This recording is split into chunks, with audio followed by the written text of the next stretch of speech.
지난주는 1이고 오늘은 2입니다.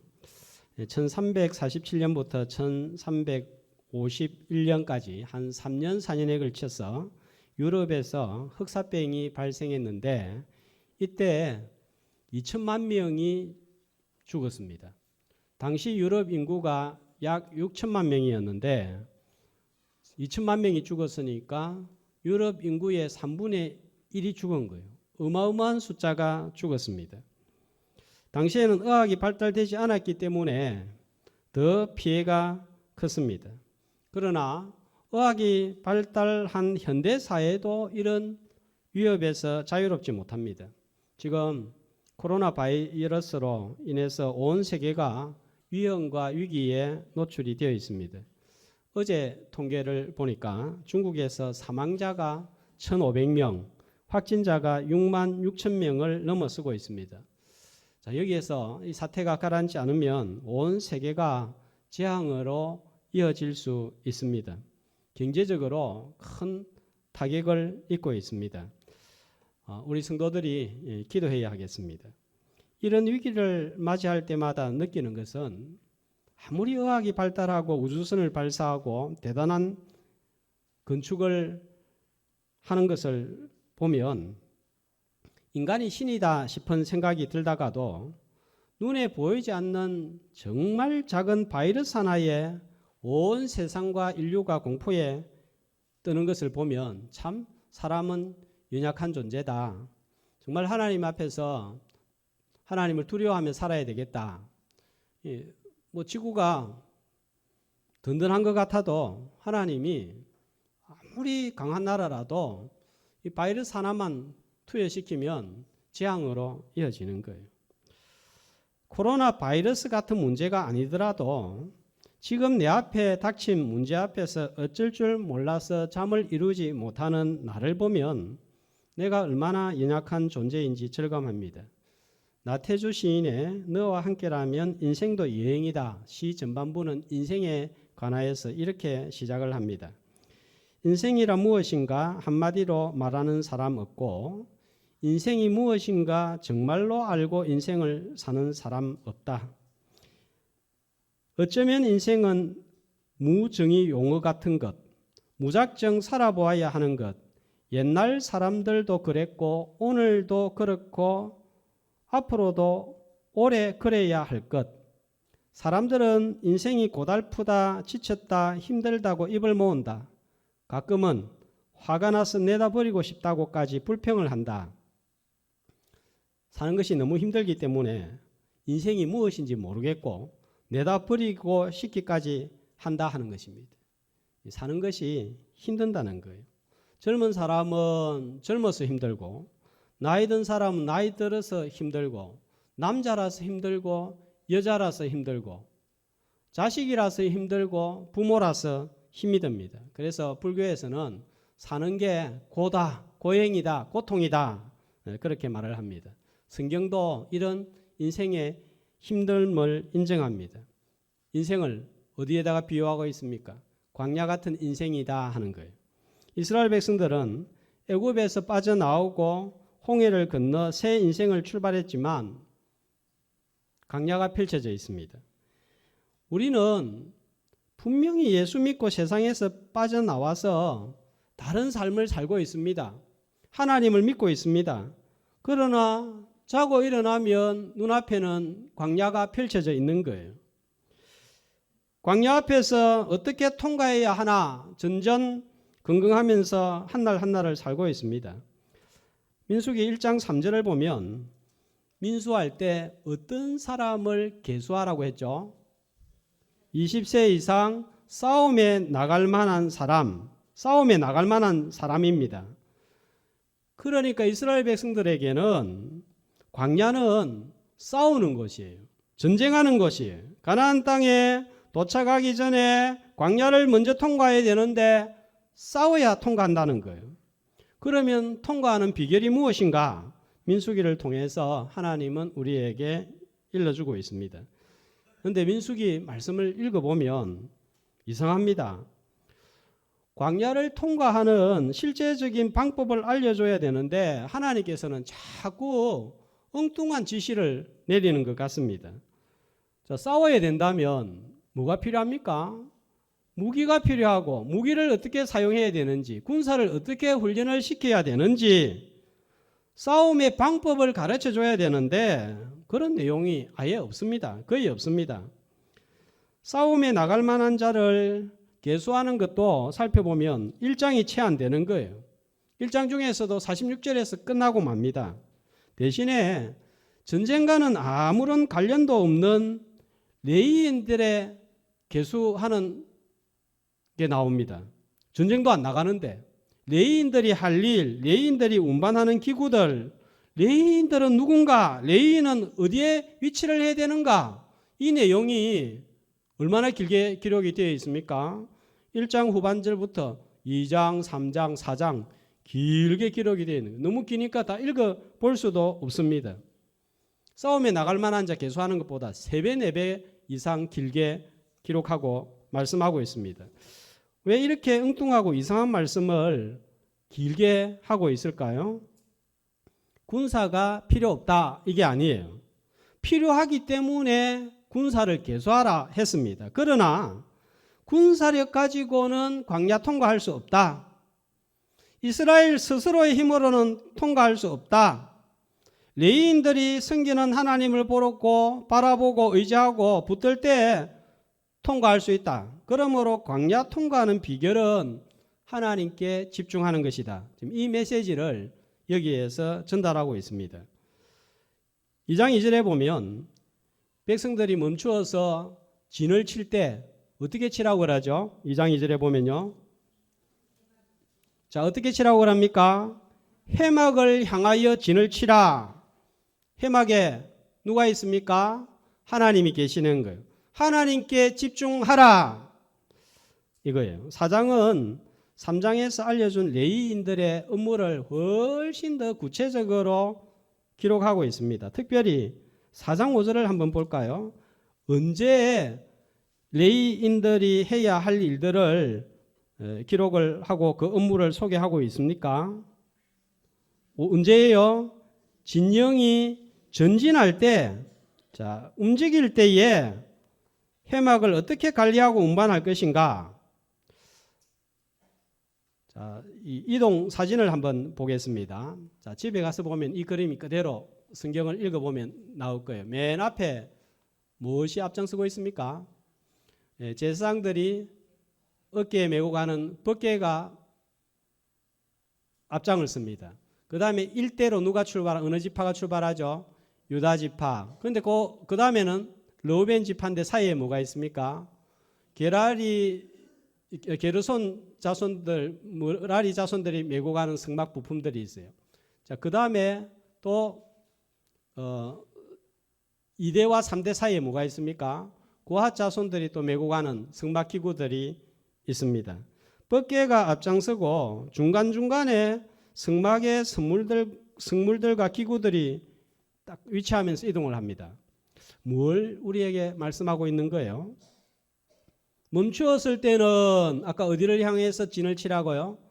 해막을 향하여 진을 치고, 또 움직일 때는 하나님이 지휘관이 되고 중간이 되게 하라, 중심이 되게 하라. 그래야만 전진할 수 있다, 광야를 통과할 수 있다, 나아갈 수 있다. 이걸 알려주기 위해서 전쟁과는 아무런 관련 없는 레위인들에게 관하여서 길게 기록을 하고 있습니다. 정말로 우리가 하나님을 믿고 붙들면 나아갈 수 있습니다. 이길 수 있습니다. 우리의 내면을 진짜 깊이 살펴보면은 우리가 이 광야 앞에서 두려워 떠는 이유는, 진짜 이유는 하나님께 집중하지 못하고 뭘 바라봅니까? 광야에서 부는 바람과 모래, 여기에 집중하고 적군들에게 집중하기 때문입니다. 어떤 분들은 내가 사는 것도 힘든데 교회 나올 힘이 없다, 못 나오겠다, 교회가 뭐 중요하냐. 그렇기 때문에 교회에 나와야 되는 거예요.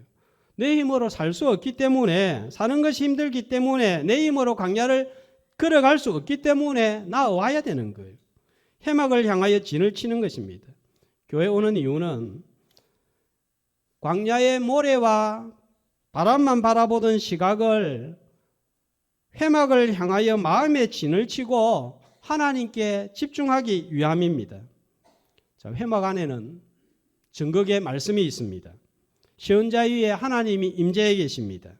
그리고 나만 그걸 바라보는 것이 아니라 12지파 공동체가 바라보는 거예요. 말씀 중심, 하나님 중심, 교회 중심으로 우리의 눈을 돌릴 때 광야를 통과할 힘을 얻고 하나님이 지휘관이 되어 주실 줄로 믿습니다. 이것 말고 광야를 통과할 길이 없는 거예요. 세상이라는 광야에서 모래와 바람에 집중해서 힘을 잃고 방황하다가 회막을 향하여 진을 치고 하나님께 집중하여 하나님을 지휘관으로 삼고 전진하는 이 예배의 시간이 되시기를 주님의 이름으로 축복합니다. 지난 주간에는 레위인들이 맡은 일들을 통하여 몇 가지 교훈을 살펴보았습니다. 사람이 다르고 은사가 다 다르기 때문에 맡은 일들이 다 달랐습니다. 인생에서 져야 할 짐도 다 다릅니다. 그러므로 인생에 어떤 짐을 졌든지 하나님께서 지게 하신 것이라면 져야 되고, 어떤 일을 맡았든지 하나님께서 맡겨주신 일이라면 그걸 감당하고 충성할 때 하나님의 교회가 세워져 가는 것을 보았습니다. 그런데 오늘 말씀을 보면 3장의 말씀하고 순서가 다른 것을 볼 수 있습니다. 자, 레위의 아들들 순서대로 하면 어떻게 됩니까? 장남이 게르손, 둘째가 고핫, 셋째가 머랄입니다. 자, 그래서 3장에 보면 이 순서로 맡을 일들이 기록이 되어 있는 거예요. 그런데 오늘 4장 말씀을 보면 누구부터 나옵니까? 고핫, 고핫 자손이 제일 먼저 나오죠. 2절에. 그 다음에 21절에 게르손이 나옵니다. 29절에 머라리 자손이 나옵니다. 순서가 바뀌어 있는 거예요. 왜 그럴까요? 4장 말씀을 보면 고핫 자손이 맡은 일은 1절부터 20절까지 길게 또 기록이 되어 있습니다. 게르손 머라리는 짧게 기록이 되어 있습니다. 왜 이럴까요? 맡은 일을 중심으로 기록했기 때문입니다. 모두가 맡은 일이 중요하고 하나도 빠져서는 안 되는 일들입니다. 그러나 더 핵심적이고 중요한 일들이 있다는 거예요. 어떤 일들일까요? 자, 성막 사진을 한번 보면 성막에서 제일 중요한 곳이 어디입니까? 다 중요해요. 다 중요한데 문도 중요하고 뜰도 중요하고 다 중요한데 제일 중요한 곳이 어디입니까? 이유는 하나님이 언약궤가 있는 지성소에 계시기 때문입니다. 그렇다면 성막의 기구들도 하나님 가까이 있는 것부터 중요한 거예요. 제일 중요한 게 뭘까요? 법궤, 그 다음에는요 분향단, 또 성소에 있는 진설병상, 등장대, 전부 다 하나님 가까이 있는 거예요. 그런데 5절 말씀에 보면은 이런 증거궤를 듣고 또 7절에는 진설병상을 관리하고, 자, 이 일들을, 이런 중요한 일들을 누가 맡습니까? 고핫 자손이 맡습니다. 인간적인 기준으로 생각해 보면, 고대 사회의 풍습, 습관, 관습으로 생각해 보면 이 성물들을 누가 맡아야 되죠? 누가 맡아야 되겠어요? 장남, 게르손이 맡아야 됩니다. 그런데 왜 차남이 이 일을 맡았을까요? 지난번 진편성을 할 때, 자, 진편성 사진을 한번 보겠습니다. 제일 중요한 쪽이 어느 쪽이에요? 동쪽이라고 했습니다. 이유는 설명을 드렸습니다. 어느 지파가 위치하고 있죠? 유다 지파입니다. 남쪽에는요, 르우벤 지파입니다. 누가 장남입니까? 르우벤이고 유다는 네 번째 아들이에요. 그러면 동쪽에 누가 차지해야 됩니까? 위치해야 됩니까? 르우벤인데 유다 지파가 차지한 이유는 역대상 4장 3절에 보니까 르우벤이 아버지 야곱의 첫 비라와 동침을 했기 때문이라 이렇게 성경은 알려주고 있습니다. 그런데 이번에는 좀 달라요. 가장 중요한 일을 차난 고아 자손이 맡게 된 것에 대해서는 이유가 나와 있지 않습니다. 모릅니다. 단지 아는 것은 누가 고아 자손 보고 맡아라고 그런 거죠. 모세가 맡아라고 한 거예요. 그런데 모세에게 누가 말씀하셨습니까? 하나님이 말씀하신 거예요. 로마서 9장 20절, 21절은 이렇게 말씀합니다. 한 목소리로 이 사람아 내가 누구이기에 감히 하나님께 반문하느냐 지음을 받은 물건이 지은 자에게 어찌 나를 이같이 만들었느냐 말하겠느냐 토기장이가 진흙 한 덩이로 하나는 귀 쓸 그릇을 하나는 천이 쓸 그릇을 만들 권한이 없느냐. 토기장이 마음인 거예요. 하나님의 주권에 속한 영역입니다. 자, 요즘 새벽에 야곱과 에서를 살펴보고 있습니다. 누가 장자권을 이어받아서 가문의 대표자가 되어야 되고 상속권을 물려받고 언약의 계승자가 되어야 됩니까? 누구예요? 왜요? 장자이니까. 그런데 하나님은 에서가 아니라 야곱을 선택을 하였습니다. 하나님이 야곱은 사랑하고 에서는 미워했다 했습니다. 이유가 뭡니까? 여러 가지 인간적인 이유들을 설명을 합니다. 그러나 로마서 9장 10절, 11절은 이렇게 말씀하고 있습니다. 자, 어떻게 기준이 뭡니까? 선이나 악이 기준이 아니에요. 태어나기도 전에 손가락이 엄마 뱃속에서 나오기도 전에 그거 하나 움직이기도 전에 이미 하나님이 그렇게 주권적으로 정하신 거예요. 인간적인 기준으로 보면 세상 기준으로 보면 마땅히 애씁니다.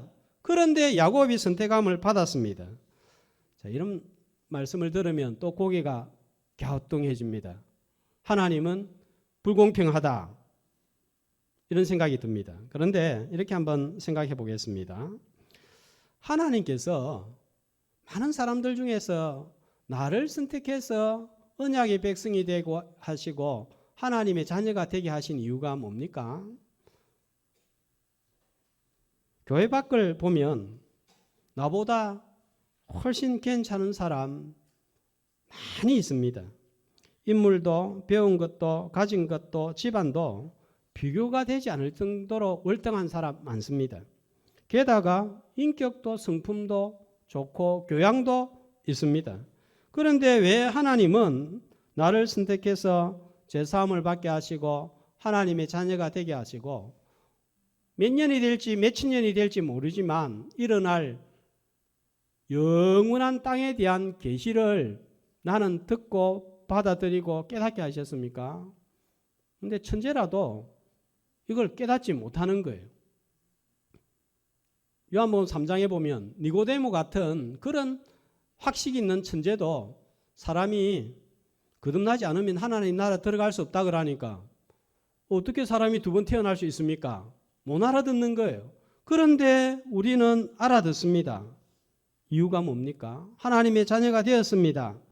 영원한 땅을 약속받았습니다. 선이나 악을 기준으로 삼는다면, 세상적인 기준으로 삼는다면 내보다 훨씬 이해력 빠른 사람들이 선택이 되어야 됩니다. 그런데 왜 하나님이 나를 선택을 했죠? 설명할 수 없는 거예요. 이 사람에게는 가벼운 짐을 주고 왜 나에게는 무라리 자손처럼 무거운 짐을 매게 하셨습니까? 답이 없는 거예요. 설명이 안 됩니다. 영국의 강해 설교자로 유명한 마틴 로이 존스 목사님께서 임종이 가까워왔을 때에 머리맡에 두고 읽었던 책이 있는데 아더 핑크 목사님의 책이었다고 합니다. 이 아더 핑크 목사님, 자, 이분인데요. 영국 출신으로서 미국 무디 성경학교에서 공부를 하고 목사가 되었습니다. 졸업 후에 미국에서 12년, 호주에서 3년을 목회로 하고 영국을 돌아왔습니다. 탁월한 강해 설교자예요. 저도 이번에 책을 보는데 어떻게 성경을 똑같이 보는데 이렇게 깊이 있게 보고 이렇게 하나님의 말씀을 말씀되게 볼 수 있는가 탐복을 합니다. 그런데 이런 말씀에 헌신된 주의 종이었음에도 불구하고 신기한 것은 영국의 교회들 가운데 한 교회도 이분을 청빙을 하지를 않았습니다. 목회 길이 닫혔습니다. 설교할 수가 없습니다. 그래서 아더 핑크 목사님은 입으로 하는 설교 사역을 포기하고 아내와 둘이서 스코틀랜드의 외딴 섬으로 갑니다. 청중이 하나도 없습니다. 그래서 손으로 글을 쓰기 시작합니다. 한 달에 4편 또는 5편 정도의 성경 강의를 기록해서 그것을 월간지로 엮어서 독자들에게 발송을 합니다. 목사님이 손으로 적으면 사모님이 타이핑을 합니다. 놀라운 것은 30년간 한 달도 거르지 않고 성경 전반에 걸쳐서 해석을 하고 강의한 것을 글로 기록했습니다. 그리고 이름도 없이 빛도 없이 묻혔습니다. 장례식도 알려지지 않았습니다. 사람도 글도 사라졌습니다. 목사의 인생치고는 별 볼 일 없는 인생으로 끝났습니다. 그런데 어느 편집자가 아더 핑크 목사님이 죽은 한참 후에 그 집을 방문하였다가 엄청난 원고 다발을 발견을 합니다. 그리고 그걸 모아서 정리해서 출판을 합니다. 살아있을 동안에는 아무도 주목하지 않던 그의 설교가 사후에 수많은 사람들에게 알려지면서 수만 부가 팔리고 인쇄 수입도 엄청나게 생겼습니다. 그러나 핑크 목사님 부부는 한 푼도 손에 넣지를 못했습니다. 이미 세상을 떠났기 때문입니다. 무덤도 공동묘지에 묻혀서 어느 무덤이 아더 핑크 목사님의 무덤인지 알 수가 없습니다. 말씀에 헌신적이고 탁월한 해석가였음에도 살아있는 동안에 인정도 대우도 받지 못했습니다. 그러나 게으르고 불충하고 말씀도 제대로 전하지 못하는 사람들 중에 인정도 받고 대우도 받고 살기도 합니다. 어떻게 설명해야 될까요? 설명할 수가 없는 거예요. 단지 하나님의 주권을 인정하고 주신 일을 그 짐을 메고 지고 갈 뿐입니다. 그렇게 주권을 인정하고 메고 지고 순종하고 가면 후에 이유를 발견하고 아 그랬구나. 하나님께서 이걸 위해서 이렇게 하셨구나. 이렇게 깨닫게 될 때가 태반입니다. 하나님은 이유 없이 그냥 너는 이거 해라 저거 져라 하지 않습니다. 왜 그와 자손은 가벼운 것을 지게 하고 나는 머라리 자손처럼 무거운 짐을 가게 하나 내 짐이 너무 무겁다 불평을 합니다. 그러나 알고 보면 무거운 짐을 메고 가는 사람은 또 그만한 이유가 있고 또 하나님께서 그것을 감당할 수 있는 또 배려를 하시는 것을 볼 수 있습니다. 자, 세 자손의 계수를 도표로 통해서 한번 살펴보겠습니다. 자, 게르손, 고핫, 머라리. 자, 세 자손인데 1개월 이상을 태어난 자 1개월 이상을 계수를 해보니까 자, 1개월 이상을 계수한 이유는 아마 유대인들은 1개월 이상부터 생명으로 취급을 한 것 같습니다. 게르손 몇 명입니까? 7,500명, 고핫은 8,600명, 머라리는 6,200명. 3장을 읽어보시면 나와 있습니다. 그런데 실제로 회막에서 봉사하는 자의 숫자 30세부터 50세까지입니다. 게르손 몇 명입니까? 2,630명, 고핫은 2,750명, 머라리는 3,200명. 가장 무거운 것을 짊어지고 가는 사람이 누구의 자손이? 머라리 자손이에요. 늘반, 띠, 기둥, 은받침 100개, 놋받침 60개, 어마어마한 무게인데 제일 숫자가 6,200명으로 적습니다. 그런데 신기하게도 실제로 일을 하는 자의 수는 어느 자손이 제일 많습니까? 머라리 자손이 많은 거예요. 하나님은 우리가 이해할 수 없는 일을 행하시는 주권적인 분이시지만 짐과 상황에 맞게 무거운 것을 맡은 자에게 많은 봉사자를 배려하시는 합리적인 분이심을 깨닫게 됩니다. 나에게 무거운 짐을 맡겼을 때는 그만한 이유가 있는 거예요. 무슨 짐이든지 고앗 자손하고 게르손 자손하고 비교하지 말고 내한테 주어진 짐에는 이유가 있는 줄 믿고 기꺼이 감당하고 지고 가는 순례자들 되시기를 주님의 이름으로 축복합니다. 자, 오늘 말씀에서 또 살펴보면 계속 반복되는 말씀이 나옵니다. 저 회목에서 레위인으로서 일하는 나이가 나오는데 3절에 몇이에요? 30세 이상에서 50세까지입니다. 자, 그 다음에 21절 23절에 보면 게르손 자손이 또 복무하는 나이는 몇 살입니까? 예, 같습니다. 29절 30절에 보면 머라리 자손이 복무하는 나이는 똑같습니다. 한 번만 말하면 되잖아요. 그런데 지금 이 말씀을 계속 반복을 하고 있어요. 여기만 있는 게 아니에요. 35절에도 39절에도 43절에도 계속 반복하는데 47절에도 무려 7번이나 같은 말씀이 반복이 되고 있습니다. 왜 이렇게 같은 말씀을 계속 반복하고 있는 거예요? 이 나이가 중요하다는 거예요. 시작 나이가 언제입니까? 30세 이상. 은퇴하는 나이가 50세. 무슨 말입니까? 일할 때는 정해져 있다는 거예요. 시작할 때도 있고 물러날 때도 있습니다. 하나님께서 우리에게 정하여 주신 때를 잘 알아야 됩니다. 어떤 사람들은 시작해야 될 때 물러나고 물러나야 될 때 일하려고 고집을 피우다가 시끄럽게 합니다. 문 열어야 할 때 닫아버리고 닫아야 할 때 열면 일을 망치는 거예요.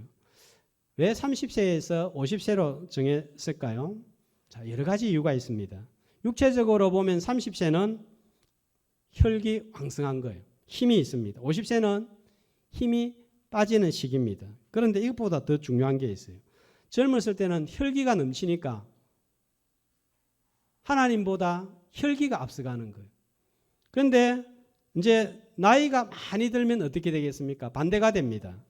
경험이 많아지니까 경험을 하나님과 말씀보다 앞세워서 고집을 부리게 되는 거예요. 그래서 하나님께서 적당한 나이가 30세, 60세. 오늘 우리 상황으로 좀 한다면 어떻게 될까요? 한 40세에서 60세, 70세 안 되겠나 싶습니다. 분명한 것은 일할 때가 있고 그만둘 때가 있습니다. 예수님도 때가 참에 오셨고 때가 참에 죽으심으로 하나님의 일을 이루셨습니다. 33년이에요. 오래 일한다고 잘하는 것이 아니고 주님이 정하신 때 하라고 하신 일에 충성할 때 하나님의 일을 이룰 수 있습니다. 하나님께서 정하신 때 일하고 나중에 쉬라고 할 때 물러남으로 하나님의 일을 이루어가는 저와 여러분이 되시기를 축복합니다. 자, 그런데 8장 24절을 한번 보세요. 민수기 8장 24절. 자, 여기에서는 레위인들이 몇 세부터 일을 하라고 하죠?